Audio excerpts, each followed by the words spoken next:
Thank you. It's wonderful to be here. Congratulations to Taweri for organising yet another fantastic conference. I want to talk with you about something close to my heart, which is which comes from the work I've done over an adult lifetime, working in the field with legal structures, being a judge, being on the UNDRIP Justice Commission, trying to bring together self-determination with human rights protection in the state in which Indigenous peoples find themselves. And thinking about this, I thought this was particularly important because of the situation in Victoria, where treaty making has begun, as has just been indicated. And so I offer these reflections to you in that context, and I draw upon that remarkable instrument, which is the product of Indigenous endeavour over many decades of work, the United Nations Declaration on the Rights of Indigenous People. I begin with something obvious. First Peoples are the traditional owners of the land and waters now known as Victoria, over which sovereignty has never been ceded. Before I go on, this paper has been distributed in draft form and you'll have access to it, so I won't trouble you with PowerPoint. You'll all be able to make reference to the paper yourselves. I pay my respects to their elders past and present, and to those of all First Peoples here and watching today. Their land and waters were forcibly taken through a colonial project undertaken with massive human rights violations. This attack on First Peoples self-determination involved dispossessing them of their homelands and its resources. It involved racial discrimination on a systemic scale in relation to all aspects of Indigenous life: personal, economic, social, family, cultural, political, and so on. It involved murder, sad to record, massacres, the destruction of culture, the taking of children, the sexual exploitation of women, incarceration, committing violence with impunity, and the use of state agencies such as police in order to carry out the purposes of colonisation. It caused homelessness of First Peoples in their own countries. There was resistance, there was struggle against this human rights onslaught from the very beginning. In all sorts of ways since then, and then, First Peoples asserted and sought to exercise their ancient, their inherent, and their inviolable right to self-determination and to achieve justice and recognition. In the modern era, through treaty making, truth-telling mechanisms such as those in Victoria, until recently elsewhere, those things were done. First Peoples sought to pursue possibilities and are pursuing possibilities for advancing the scope to exercise their right to self-determination. In Victoria, at least, that right is recognised by the treaty party of the First Peoples, being the Victorian government, and of course it's derived from international law, as I will discuss. As a former member of the UNDRIP Justice Commission, I want to record my disappointment that a similar mechanism established in Queensland has been discontinued, and if I'm not mistaken, the former chair of that body will be speaking tomorrow. I want to pay tribute to the important work that he and his colleagues did while it was in operation. That work positively proved its worth, and I hope it will be re-established at some point in the future. Since colonisation involved attacking the self-determination of First Peoples in ways that included massive human rights violations, I want to explore the importance of realising self-determination now in ways that include respecting their human rights. My focus is upon the role of human rights, including Indigenous cultural rights, in realising self-determination in the modern Indigenous context in which we now find ourselves. My point of reference is UNDRIP, which is a result of the work of the Indigenous peoples of the world, including representatives from Victoria and elsewhere in Australia, who were involved in the drafting of that instrument. A present of the instrument which reflects the views of Indigenous peoples themselves, is that self-determination and human rights are reciprocal, both affect the other and are needed. They support each other in ways that are necessary for them both to work. In this presentation, I will discuss this reciprocity by reference to the scheme of UNDRIP. And I think the issue is important because it bears on what might be covered in truth-telling commissions and claimed in treaty negotiations, and it might help us to understand just how inadequate Australia's human rights framework really is from that point of view. I have called this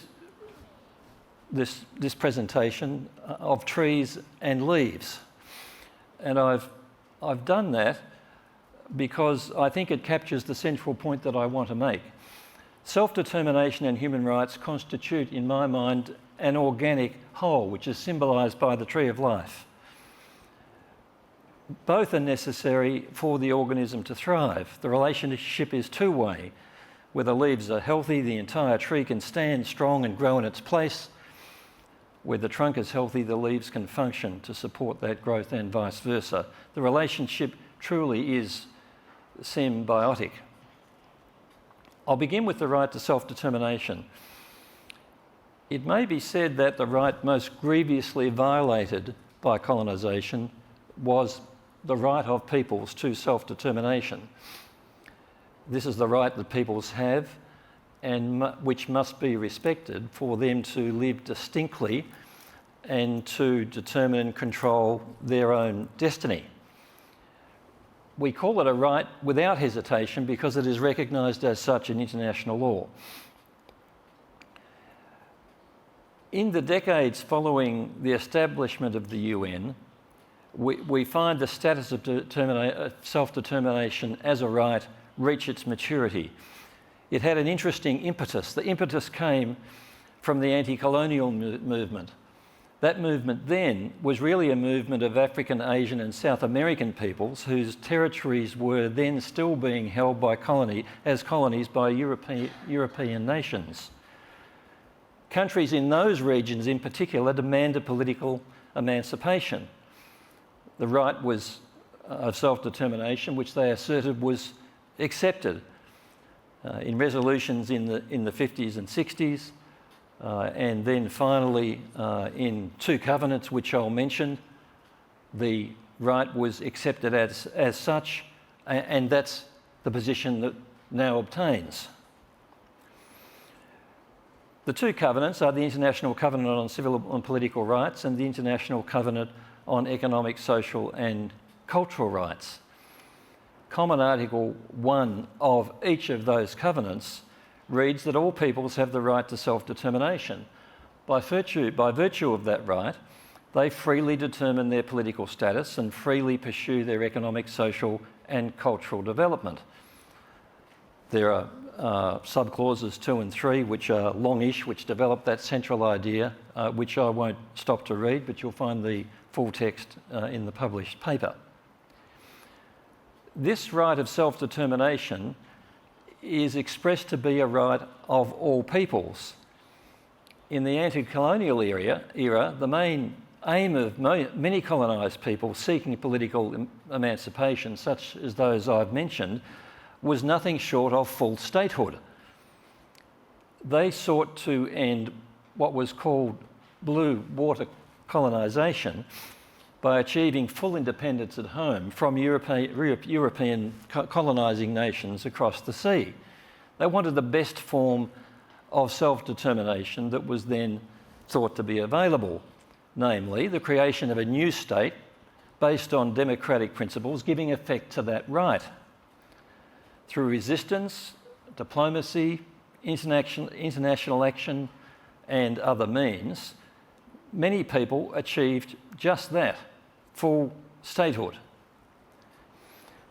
However, the right of self-determination also applies to distinct minorities of people within a state, such as the First Peoples of Victoria and the many hundreds of other Indigenous peoples of the world. In international law, minority peoples within a state, including Indigenous peoples, possess the right to self-determination just as much as the whole people who constitute the state. Indigenous peoples wanted self-determination, but independent statehood was not seen by them as a desirable or attainable way of achieving it. Indigenous peoples usually constitute a small, if not a tiny, minority population within the state in which they find themselves because of colonisation. They wanted self-determination, but within the state, and they wanted the ongoing onslaught on their human rights to end. This was the problem confronting Indigenous peoples of the world in the late 1970s. How could they realise their right to self-determination when their territory had been taken by a coloniser who had established a new state over the top of them? How could ongoing human rights violations be stopped when the modern successor of the colonial state was the main perpetrator? Their answer was a new instrument of international law catalysing the rights of Indigenous peoples, specifically, which came to be UNDRIP. It was intended that UNDRIP would lay the foundation for a movement aimed at enabling Indigenous emancipation within states, just as the right to self-determination more generally had enabled the end of blue water colonisation. So with that background, let me go to the United Nations Declaration on the Rights of Indigenous People. It's a declaration of the United Nations General Assembly. It was passed in 2007 after a process of formulation that lasted nearly 30 years. As historians of the process relate, and there are references in the published paper, it was the result of international cooperation between Indigenous people on an unprecedented scale. I want to recognise that several Australian Indigenous people played leading roles in this process.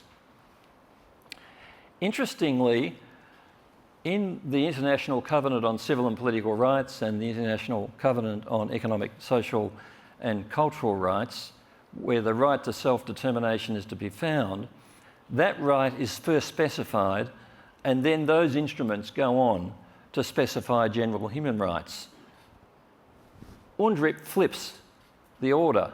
It begins with human rights and then goes on to specify self-determination and explain how this is to be achieved through human rights understood in the collective context. So the first two articles read, Indigenous people have the right to full enjoyment as a collective and as individuals of all human rights and fundamental freedoms as recognised in instruments of international law. 2, Indigenous peoples and individuals are free and equal to all other peoples and individuals and have the right to be free of any kind of discrimination in the exercise of their rights, particularly that based on their Indigenous origin or identity. You'll note both the emphasis on both the collective and the individual context yet again. As you can see, UNDRIP here takes aim at the principal means of colonisation, massive human rights violations based on racial discrimination. It states that Indigenous peoples possess those rights like everyone else and prohibits that discrimination in their exercise. It then goes on to specify the human rights of individual peoples through which self-determination is to be achieved. Following Davis, I have in the paper grouped the rights in 7 categories. To save time, I'm not going to go to individual articles. The categories are 1, self-determination, 2, life, integrity and security, 3, cultural, religious, spiritual and linguistic identity, 4, education and public information, 5, participatory rights, 6, land and resources, and 7, the exercise of self-determination. Then there are a range of implementation provisions which assist in understanding how those rights are to be implemented, having regard to the collective context in which they arise. Let me read the main provisions in relation to self-determination. Article 3 says Indigenous peoples have the right to self-determination. By virtue of that right, they freely determine their political status and freely pursue their economic, social and cultural development. 4. Indigenous peoples, in the exercise of their right to self-determination, have the right to autonomy or self-government in matters relating to their internal and local affairs, as well as ways and means for financing their autonomous functions. 5. Indigenous people have the right to maintain and strengthen their distinct political, economic, social and cultural institutions while retaining their right to participate fully, if they so choose, in the political, economic, social and cultural life of the state. One can easily find in modern endeavours to achieve self-determination, such as those being undertaken in Victoria and elsewhere in Australia, a source of inspiration and indeed law in what I've just read. Leading Indigenous scholars have explained the concept of self-determination to which these articles give effect, and they do so by reference to the significance of realising human rights towards that endeavour. So, for example, writing in 2002, Larissa Behrendt says, and I quote, "The rights enmeshed in the concept of self-determination include everything from the right not to be discriminated against to the rights to enjoy language, culture and heritage, our rights to sea, land, waters and natural resources, the right to be educated and to work, the right to be economically self-sufficient, the right to be involved in decision-making processes that impact upon our lives, and the right to govern and manage our own affairs and our own communities. These visions or these rights can be unpacked from the concept of self-determination and point to a vision of increased Indigenous autonomy within the structures of the Australian state." Writing in 2004, James Anaya, an Apache, said the elements of the right of self-determination of Indigenous peoples in UNDRIP were to be elaborated by reference to international human rights norms, which were still developing and which included those in the two covenants that I've mentioned. Those norms fall into the categories of non-discrimination, cultural identity, land and natural resources, social welfare and development and self-government. The scheme of UNDRIP is therefore very clear. Self-determination as a right of Indigenous peoples requires realisation of their broader human rights, understood in the Indigenous collective context in which they arise, which they hold equally with others. Now let me come to the point of this address. The reason for the scheme has important contemporary application.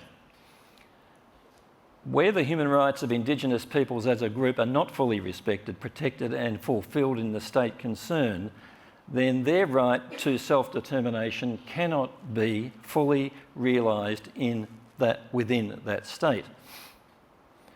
We can use intersectionality principles to understand why this is so. These principles are usually applied as a way of understanding how different human rights violations can have accumulating and aggravating effects upon certain groups of people. Upon certain groups of individuals, people. For example, gender and race discrimination intersect to aggravate significantly the effects of discrimination upon individual Indigenous women. I want to draw attention to in a similar way, where human rights violations towards Indigenous individuals can cause intersecting harm to the wider group from a self-determination point of view. Systemic human rights deficits as regards Indigenous persons as individuals cause self-determination deficits as regards Indigenous peoples as a group. The effects on the person intersect with the effects on the group to undermine the capacity of the group to exercise self-determination. To return to my tree of life analogy, Where the leaves are not healthy, neither can be the tree. Virtually every Indigenous family knows this. Virtually every Indigenous family is dealing with the ongoing injustices of colonisation in relation to racist policing, deaths in custody, removal of children, unequal access to housing, education and employment, homelessness, desecration of culture, including important cultural places, and gender-based violence against women, unfortunately, among many other things.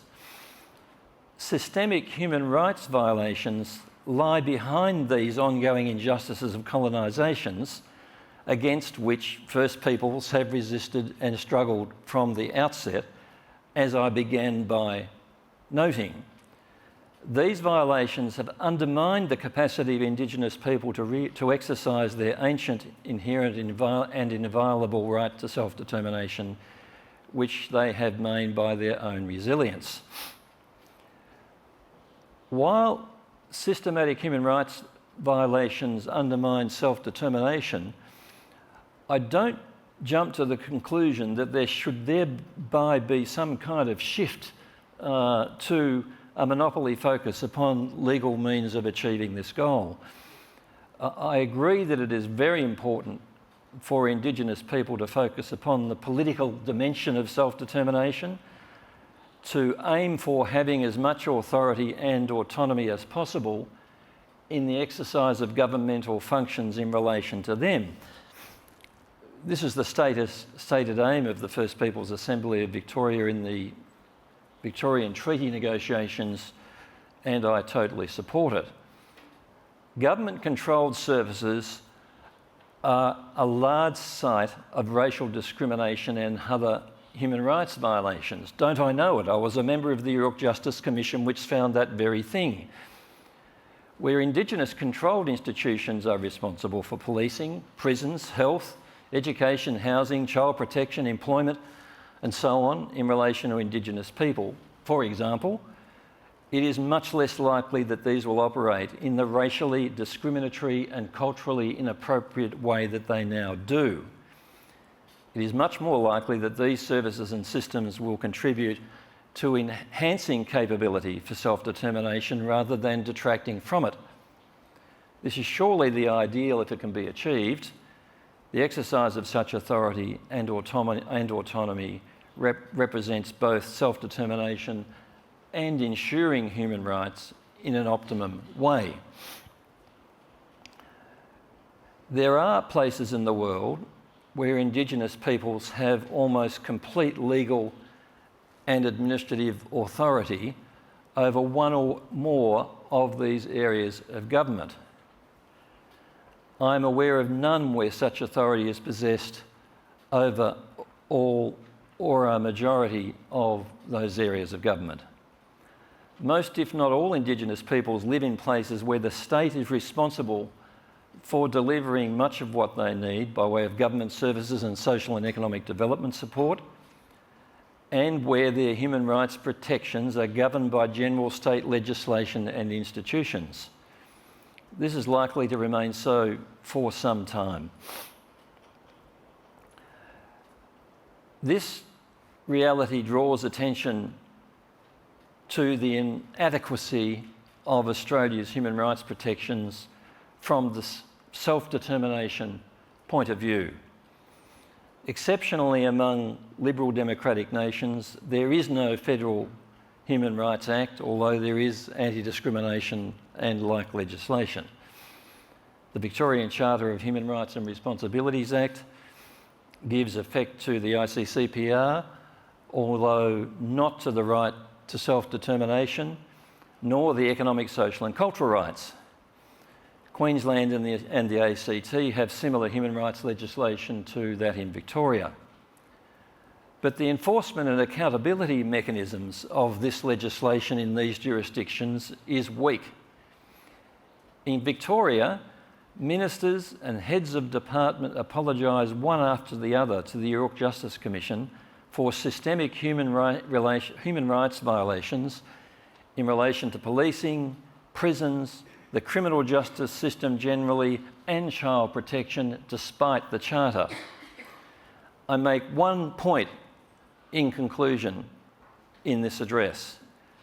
There must be drastic improvements in respecting, protecting and fulfilling the human rights of Indigenous people in Australia if they are to fully realise their right to self-determination as the scheme of UNDRIP envisaged. Thank you.